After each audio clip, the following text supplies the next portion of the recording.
Yan si Jeff. Kumukuha ng tahong.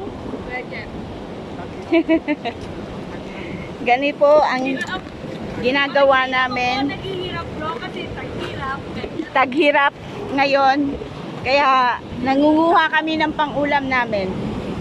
Sinong gustong bumili dyan, 1.5 lang per kilo. Hindi. Kita may pang-live ka? Wala. Yan. May signal. Daming tahong, oh. Ayan, ang daming tahong. Daming tahong. Papa, say hi. Nanawagan ako sa pamilya ko. Makikita nila, nagkakaulang ako dito. Oops! Ang lakas ng alon. Tita, dahan-dahan lang, tita.